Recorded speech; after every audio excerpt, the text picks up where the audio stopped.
Firman Tuhan berkata, "Karena itu haruslah kamu sempurna, sama seperti Bapamu yang di sorga adalah sempurna." Oleh sebab itu kita mau berjuang untuk hidup benar, hidup kudus, hidup berkenan di hadapan Allah Bapa di sorga, dan menjadi sempurna sama seperti Dia. Menyenangkan hatimu Tuhan, itu kerinduan hatiku. Ya Bapa, ku mau selalu kudus dalam seluruh hidupku.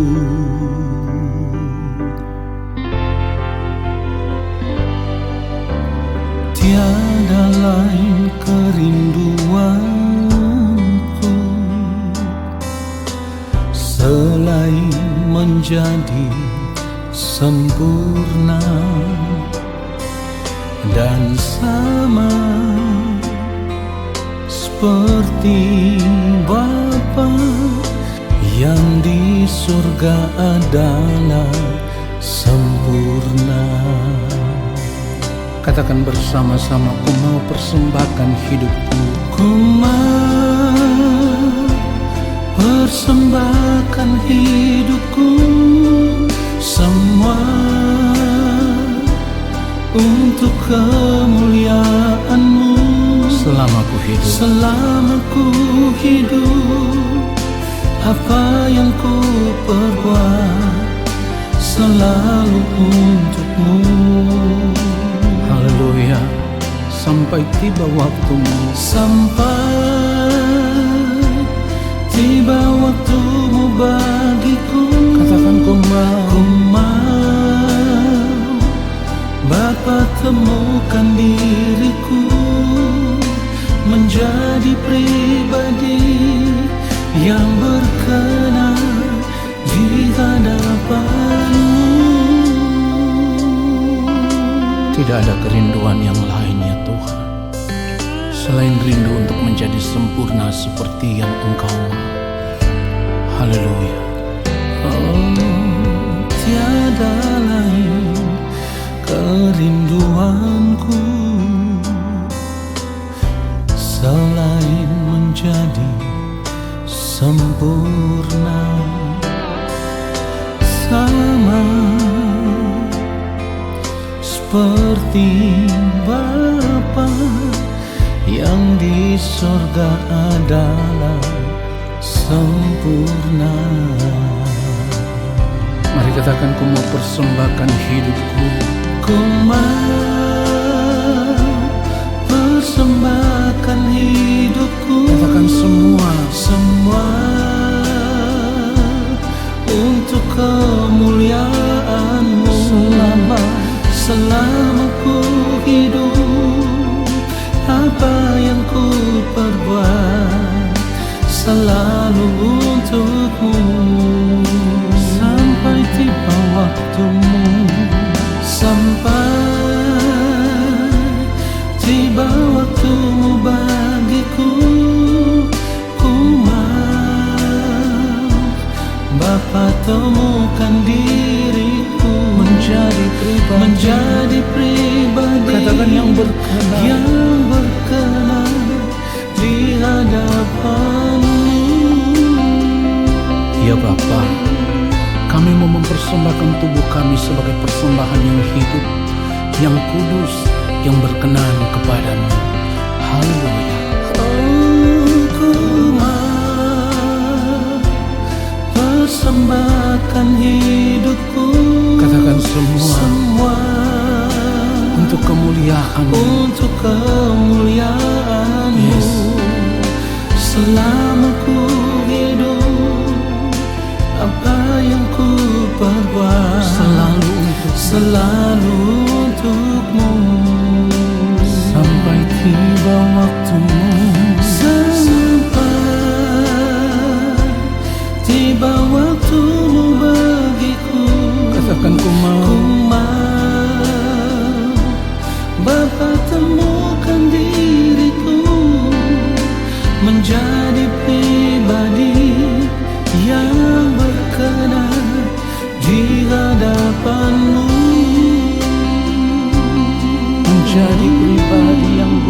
sempurna, menjadi pribadi yang berkenan. Katakan sekali lagi, menjadi pribadi yang berkenan di hadapan-Mu. di hadapan-Mu.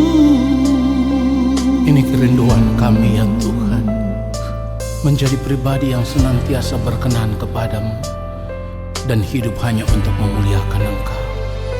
Haleluya.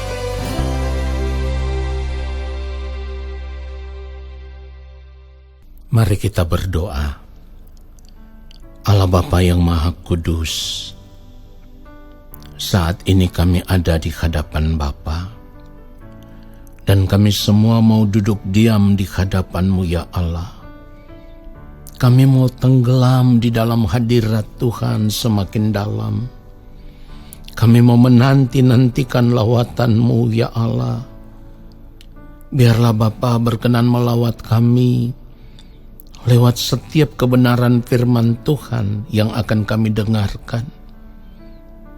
Apapun yang Bapa ingin sampaikan, biarlah kebenaran itu boleh kami tangkap, dan kebenaran itu yang membentuk kami, mengubah kami menjadi pribadi seperti yang Bapa kehendaki.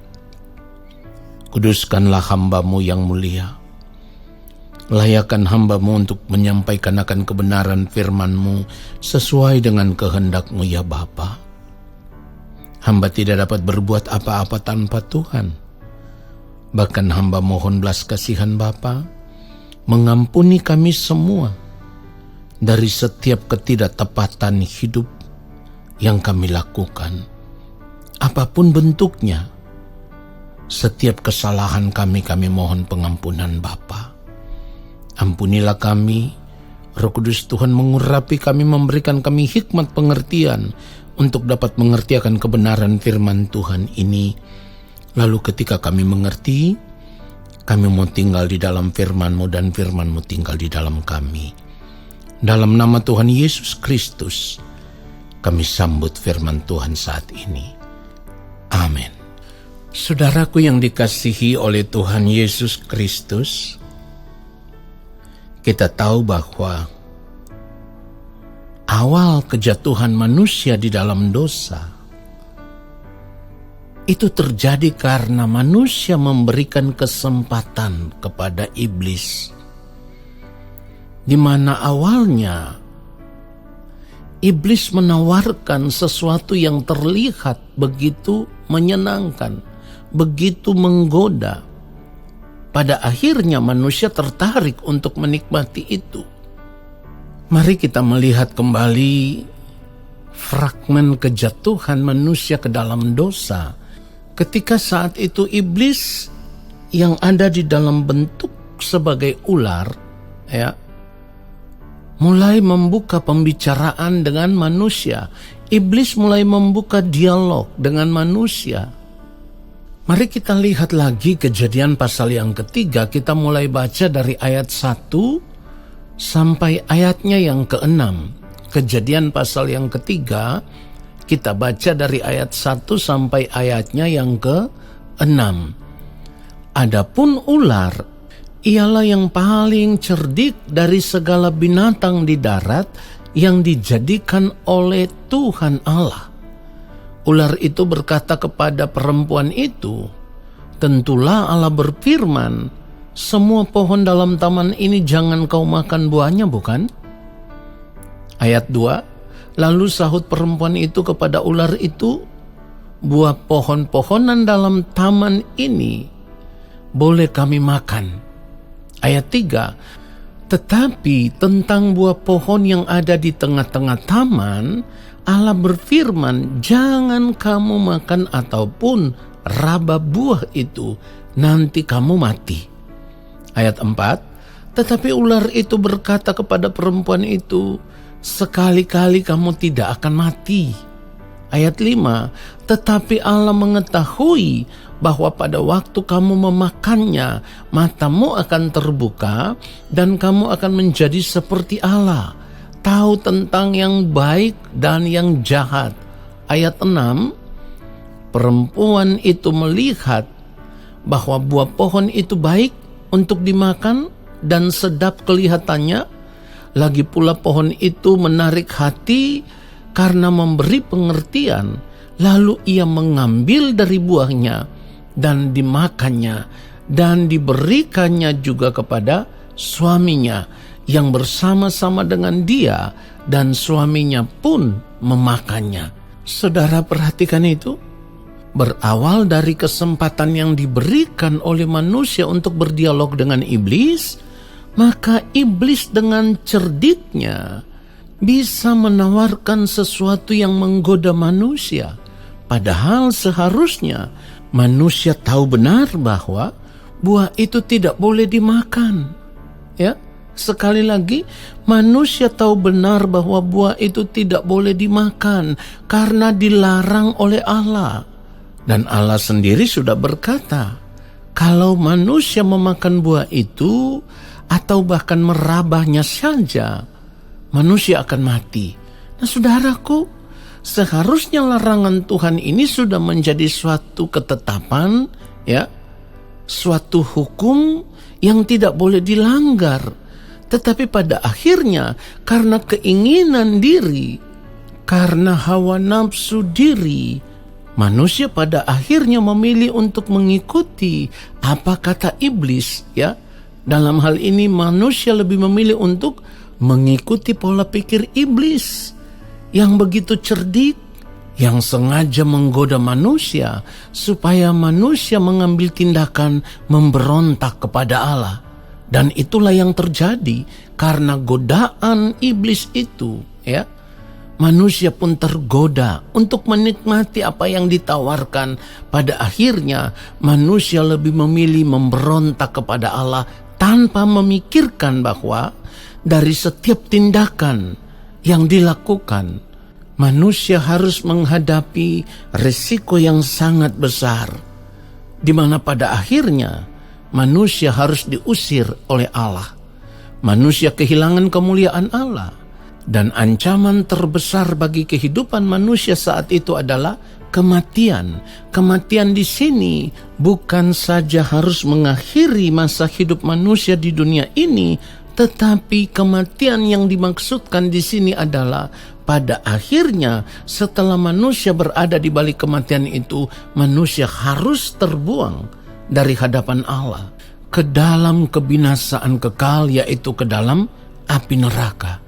Nah, saudaraku, dari fragmen kejatuhan manusia di dalam dosa ini seharusnya membuat kita semua kembali sadar bahwa saat ini pun ketika kita masih hidup di dunia ini, iblis akan terus berjuang.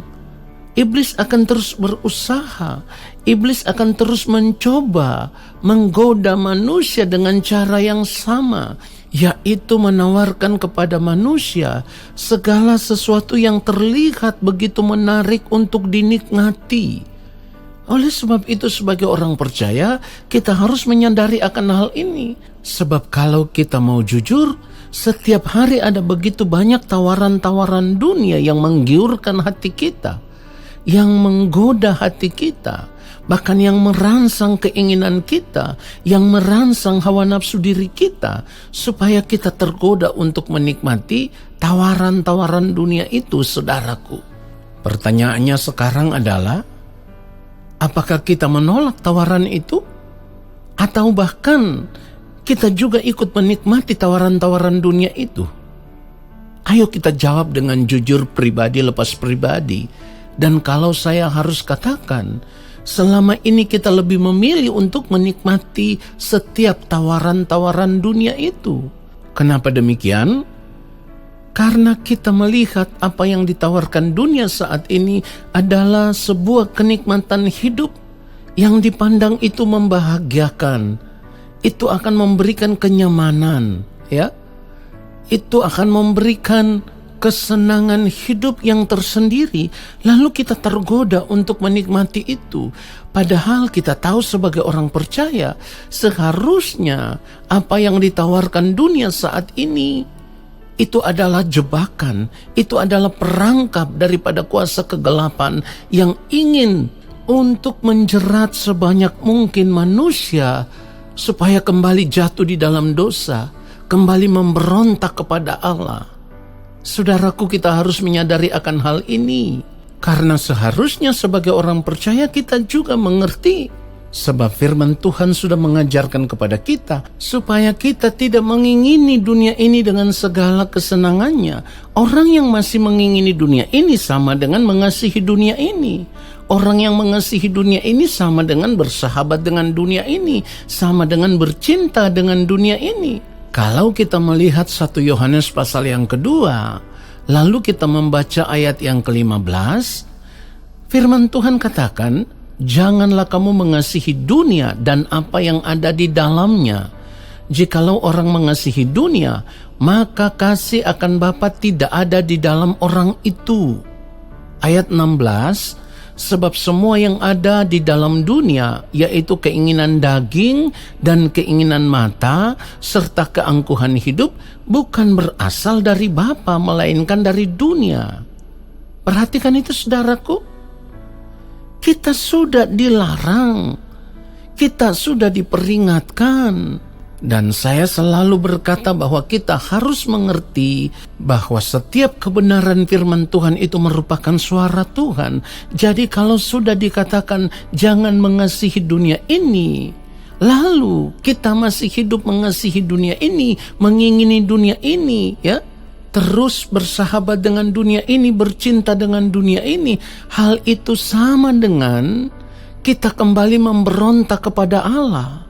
Sebagai orang percaya seharusnya kita sudah belajar dari kisah hidup manusia pertama jatuh di dalam dosa, lalu kita berjuang untuk tidak lagi tercebur atau tidak lagi jatuh dalam dosa karena tawaran-tawaran iblis saat ini.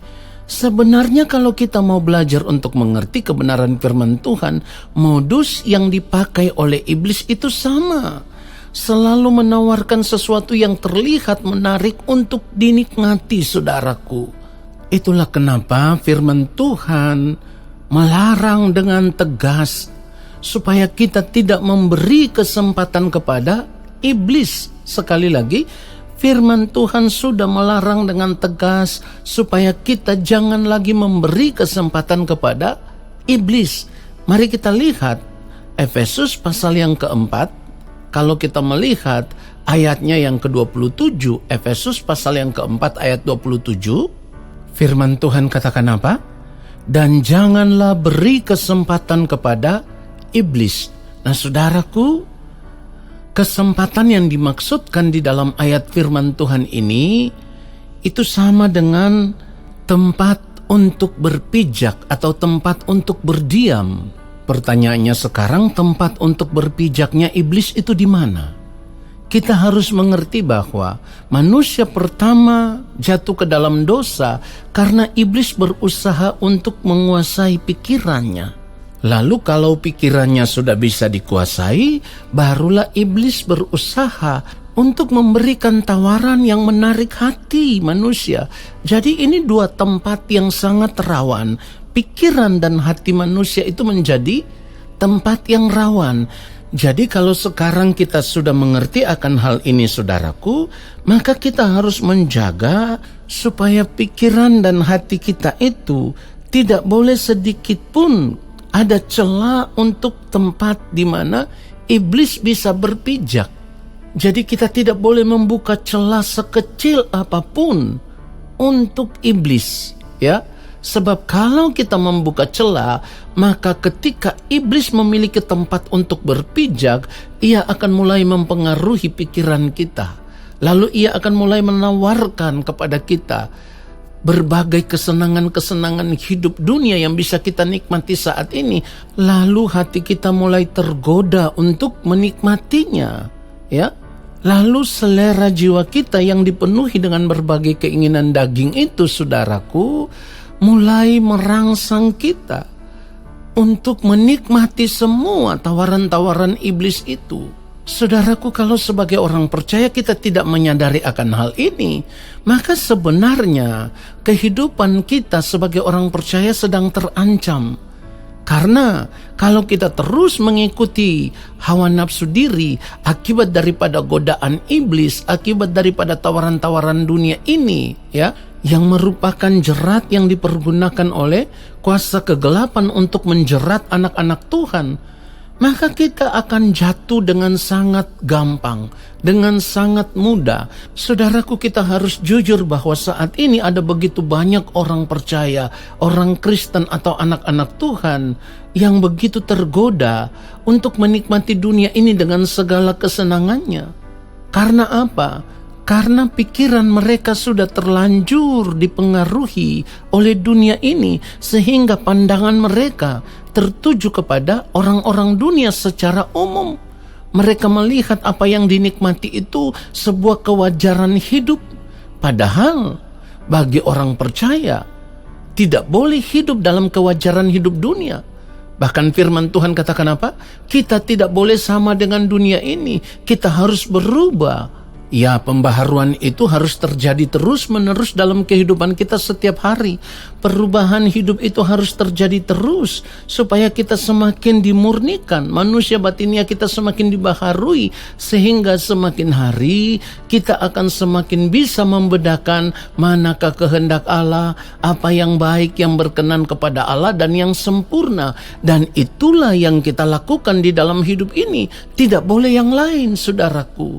Jadi kalau saat ini sebagai orang percaya kita masih tergoda, kita masih tertarik dengan tawaran-tawaran dunia ini, hal itu sama dengan kita sedang memberikan kesempatan kepada iblis, atau dengan kata lain kita sedang membuka diri kita, memberikan tempat berpijak kepada iblis untuk menguasai hati, untuk menguasai pikiran kita.